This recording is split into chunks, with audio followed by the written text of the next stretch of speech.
Bismillahirrahmanirrahim. Assalamualaikum warahmatullahi wabarakatuh. Halo Bapak dan Ibu Guru PAI yang saya hormati.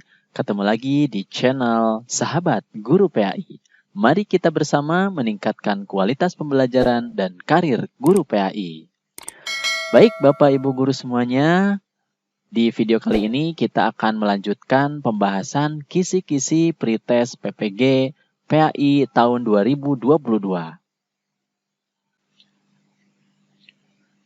Indikator nomor 39 disajikan narasi tentang kisah perilaku seorang yang senantiasa mengerjakan amal soleh.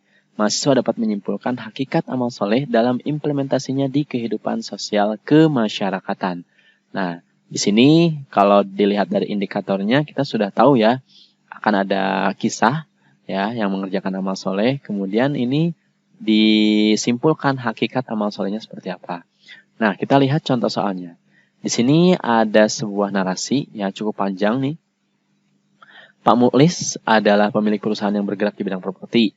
Kemudian kesehariannya dia bersikap rendah hati, terkenal dermawan. Kemudian ada kegiatan sosial di bidang keagamaan, suka menyumbangkan sebagian hartanya ya untuk kelancaran pelaksanaan kegiatan tersebut. Nah, dia melaksanakan dengan ikhlas hanya karena Allah, sabar dan bersyukur. Nah, ini disimpulkan bahwa perbuatan Pak Mulis sebagai implementasi dari titik-titik. Apakah A istiqomah, B tawakal, C amal soleh, atau D ikhlas, atau E khauf? Nah, kira-kira apa jawabannya? Kemungkinan Bapak Ibu sudah bisa menebaknya ya. Ini sesuai dengan indikator yang ada di sini.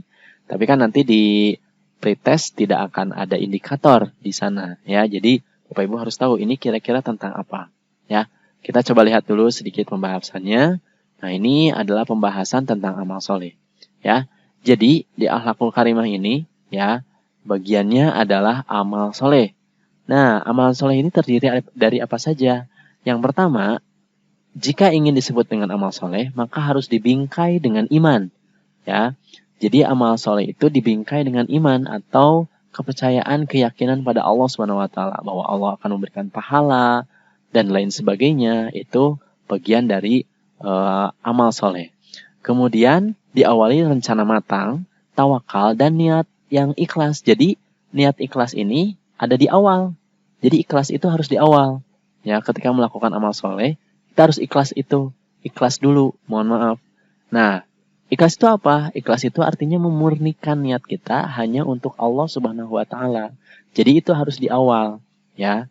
Kadang-kadang kita menganggap bahwa ketika sudah terjadi ya sudah kita ikhlas saja. Tidak seperti itu. Ya, ikhlas itu justru di awal. Kita harus memurnikan niat kita mengerjakan amal soleh ini untuk ibadah atau ketaatan kepada Allah Subhanahu wa taala. Nah, kemudian amal soleh itu dikerjakan dengan sabar dan syukur. Nah, ketika melaksanakan amal soleh ini harus dikerjakan dengan sabar dan syukur.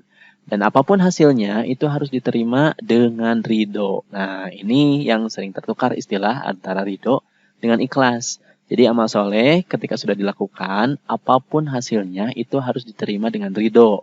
Ya, jadi bukan diterima dengan ikhlas, tapi diterima dengan ridho. Ikhlas itu niat di awalnya, harus dimurnikan hanya untuk Allah Subhanahu wa taala. Nah, itu adalah amal soleh. Jadi jawabannya tentu saja yang C ya, amal soleh. Jadi Pak Muklis ini sudah menunjukkan atau mengimplementasikan amal soleh. Ya, di awal ini sudah gemar menyumbangkan hartanya, ya, melaksanakan dengan ikhlas hanya karena Allah. Ini niat awalnya, kemudian dilaksanakan dengan sabar, syukur, dan sebagainya. Ini berarti pengertian dari amal soleh. Baik Bapak Ibu Guru PAI semuanya, untuk video kali ini dicukupkan dulu sampai di sini.